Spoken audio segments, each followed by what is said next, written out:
Welcome to the debut episode of LFFL Primetime. I'm going to try to do this as often as I can. Basically, a little 5-minute episode to give you all the information you need about the LFFL. Less emails, less Slack stuff. It'll all be right here for you to watch if you want to. Things we need to know this year, season number 30 of the LFFL. That is hard to believe for those of us that have been around this long. We started in 1991. It's now 2019. That's actually 30th season. All 7 leagues coming back again.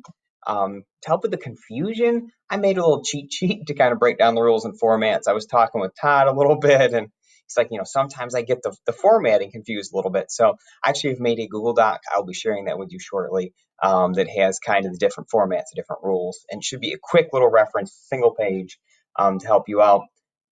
Literally all the same players returning to play in all the same leagues. Should be a lot of fun. I'm super excited. I've said this before. There are very few leagues that have the stability that we have, and I am incredibly thankful for it. And I think it makes these leagues fun, the stability. My goal for this year is absolutely minimal changes. I know I like to tinker and tweak things. I do that a lot. It's kind of become clear to me that I've changed a lot of things in the last couple of years, so I want to kind of slow down. And this year, basically, change more or less nothing. Waivers will change to Wednesday, will be the big move.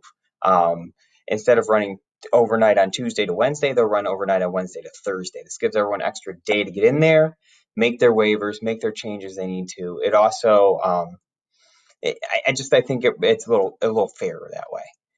The change for LFFL 5 is pretty much the same. I will change it to Wednesday night. However, in talking with some people, we really felt like there were times where the second waiver run was really difficult. So what we're going to do, instead of having a second waiver run from Thursday to Sunday, we're just going to flip it off, and it's going to be first come, first serve. Anybody picked up during that time period will cost just $1. To make sure that we're not just cutting players and people don't see who was cut.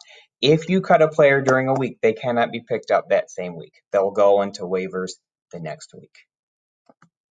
Your thoughts are needed on this issue. I actually think the only thing I really want to change this year is I would like to move the LFFL 3, the auction league, up to 12 teams. I have 2 teams already that want to play. Slick and Sean both want to play. I wrote here, since 1991, the original league has always been 10 teams. We created the LFFL 2, 10 teams. We did LFFL 3, 10 teams. 10 teams has been a good number for this league for a long time. However, there's some fun in adding those couple extra teams, a little more strategy, a little more skill involved. So I think with those 2 ready to go, this is absolutely something I think we should do. In the event, both Slick and Sean have agreed they don't need keepers. So we can go about our keepers as normal, the 10 teams that are returning. And these 2 new teams can just start from scratch and get going. I think this is a great change. It's something we should absolutely do. Please let me know if you have an issue with this. I would love to do a little segment called This Week in LFFL History during these times, looking back at maybe these 30 years. I actually wanted to do one with the first ever pick.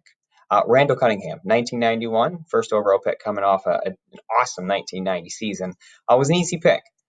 Tim Beck picked him, first overall, and at about 1:30 on the first Sunday of the season, here's a clip of what happened.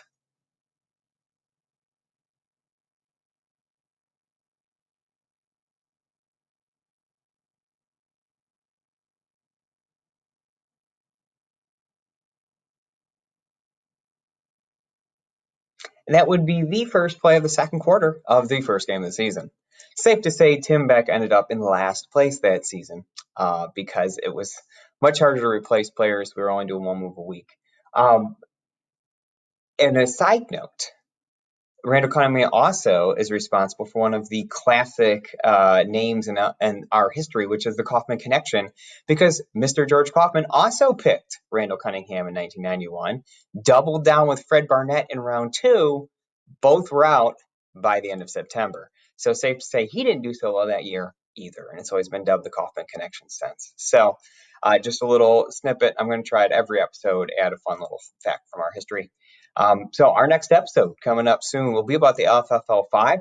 We'll have to get that kicked off here sooner rather than later. So the next one will be specifically devoted to that because I know that tends to be our most complex one. And I do want to talk through a little bit about waivers and the free agents and what that means. So thanks for watching, and we'll see you next time.